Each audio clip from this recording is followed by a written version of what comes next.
Саламатсыздарбы? Бүгүнкү сабагыбыз Google Classroom'da лента менен иштөө жана лентаны настройка кылуу боюнча болмокчу. Ал үчүн биз Google'дагы өзүбүздүн классыбызга киребиз. Google'дагы өзүбүздүн классыбызга киргенден кийин бул жерде лента дегенди тандайбыз.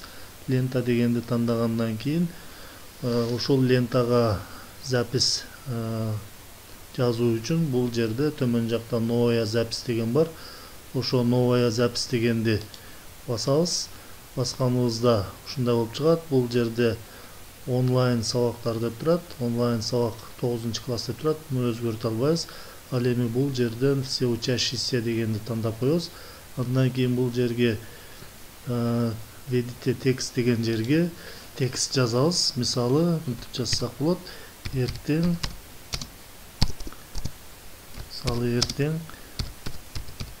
тест болот деп жазып туруп,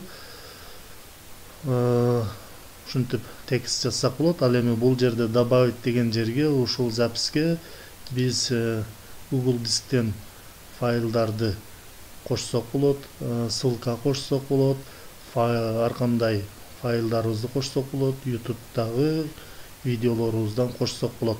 Ушундай кылып бул жерге записке ар кандай файлдарды кошобуз.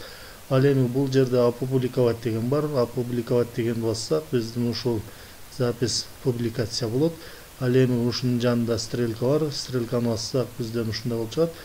Бул жерде добавить расписание дегенди бассак, расписаниеге койсок болот. Ушул записибизди мисалы басканыбызда ушундай болуп чыгат. Мисалы 15-май 8:00 деп кое турган болсок, биздин ушул запись 15-май күнү саат 8:00 опубликация болот.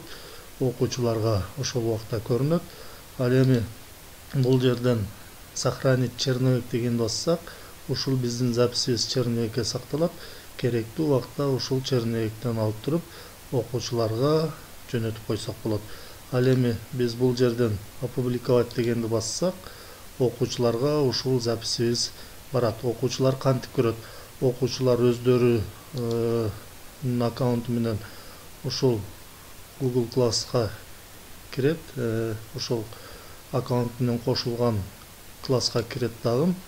Киргенде окуучулардан ушундай болуп көрүнөт. Мына мугалимден ушундай болуп запись барат. Эртең тест болот деп окуучу бул жерге комментарий жазышы мүмкүн. Мисалы, саат канчага деп. Андан кийин бул жерден опубликовать дегенди басат. Басканда окуучунун жазганы мугалимге барып түшөт. Мугалим бул жерден өзүнүн классына кирет дагы. Бул жерде записти карайт. Записти караганда окуучудан келген запись бул жактан чыгат. Мына саат канчага деп бул жактан чыкты. Ушундай кылып записти публикация кылса болот. Ал эми бул лентаны настройка кылуу үчүн бул жакта, жогору жакта, оң тарапта настройка деген белги бар. Ушуну басабыз. Басканыбызда бизден ушундай сведение курса деп чыгат.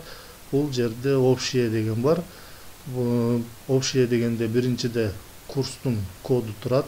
Ал эми экинчиде лента. Лентада бул жерде учащиеся могут публиковать записи и оставить комментарий деп турат. Бул жерде окуучу запись кошсо дагы болот, комментарий жазса дагы болот. Ал эми экинчиде учащиеся могут только оставлять комментарий. Экинчини тандасак, окуучу бир гана комментарий калтыра алат. Ал эми үчүнчүнү только преподаватели могут публиковаться дегенди тандасак, анда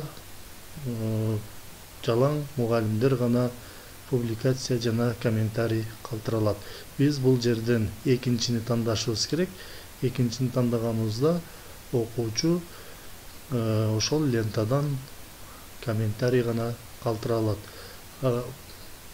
Бул жерде үчүнчүдө показать удаленные элементы деген турат. Бул жерде ушул белги баскыч өчүк турат. Бул жерде ушул баскычты жандырып койсок, мугалим өчүрүлгөн комментарийлердин бардыгын көрүүгө мүмкүнчүлүк болот. Бул жерден сохранить дегенди басабыз. Өзгөрткөндөн кийин мына бул жерде лентада запистер турат. Мына бул жерде мына өчүрүлгөн запистер дагы чыгып калды. Булар алдын өчүрүлгөнүнө бул жерден мына комментарийди өчүрүп койсок болот. Ал үчүн 3 чекитти басабыз. Басканыбызда ушундай болуп чыгат. Бул жерден өзгөртүп койсок болот. Удалить этсек болот. Ссылкасын көчүрүп алсак болот. Удалить дегенди бассак, бул жактан комментарийлер өчөт. Мына өчүрүлгөн менен бизге көрүнүп турат. Биз бул жактан настройкадан баягы показать удаленные элементы дегенди өчүрүп кое турган болсок, өчүрүлгөн комментарийлер көрүнбөй калат. Мына бул жакта таза болуп ушундай болуп көрүнбөй калды. Андан кийин бул жерде настройка деген бассак, төмөн жакта оценки деген бар. Бул жакта баалоону настройка кылып алсак болот. Муну өзүнчө кийинки сабактарда карайбыз. Лентаны ушундай кылып настройка кылып алабыз.